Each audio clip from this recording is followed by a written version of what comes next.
Welcome back, continuing the news. Almost 3 years after the passage of the Disabilities Act, it has still not been enforced.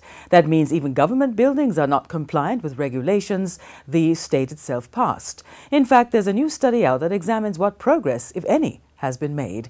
We'll tell you about that study as the series progresses. But first, TVJ's Giovanni Dennis has part 1 of this series looking at the things you may take for granted, like being able to walk unimpeded on the sidewalk.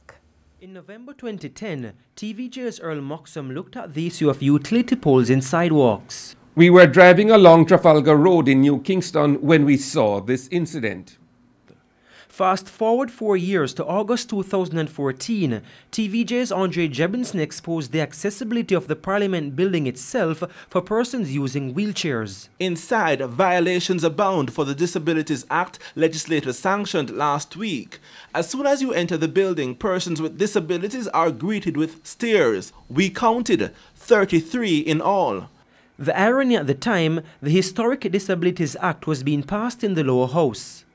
3 years after the act that should have made things better, we looked at the state of sidewalks in 3 parishes. In the capital, Kingston, we saw Everett, who uses a wheelchair. Car lick off all my mirror from my bike, see that? Mash it up. And gone. And never stop? Never stop. We have to just ask the Almighty God to cover us on our journey to and from.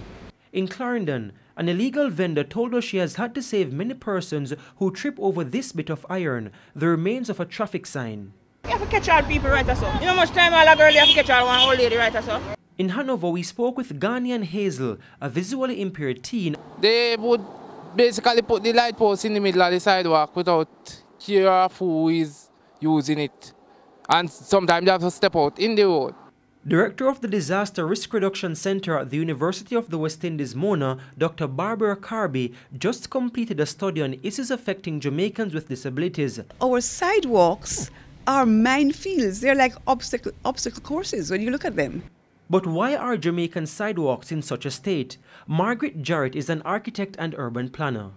The people who are designing our roads have to bear in mind that the sidewalks, access for pedestrians, are a part of the street design.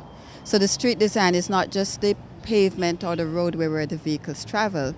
It's also the sidewalks where persons have to walk, where persons have to wait for buses, where different things are happening on the sidewalks. Winsome Callum is the corporate communications manager at the JPS. She says most JPS utility poles comply with utility corridor regulations, but accepts that the company is liable in other instances. If our workmen, have gone out and removed an old pole, for example, the wooden poles, they ought to be removed completely in a way that does not pose a safety hazard to the public. So we have to take full responsibility for those, and admittedly, there are cases where there is sloppy workmanship and we need to address that. She says the JPS is working with other partners to resolve some of the issues. The ramps and handrails in Emancipation Park make it one of the best state-owned facilities where access for persons with disabilities is concerned. However, the same can't be said of many other government buildings. Elevators not having sound or speed software in them so that persons who are blind can use it independently. Some elevators, the doors are too small, they close too quickly, so a person in a wheelchair might find it difficult. Case in point, the Ministries of Education along Heroes Circle in St. Andrew and the Labour and Social Security Office on North Street in Kingston. We went to those government buildings to observe the elevators. Are they designed to accommodate access for people with physical disabilities? For instance, someone who uses a wheelchair. There's no audio to help a visually impaired person at either office. Here's an example of the audio design that would help someone visually impaired. This elevator is located at the JPS office on Knutsford Boulevard in New Kingston. So what is the government doing about these public access issues? Shahini Robinson is the Minister of Labour and Social Security, lead ministry on this issue. We put to her that successive governments have dragged their feet. It is a challenge. I would be the first to admit that.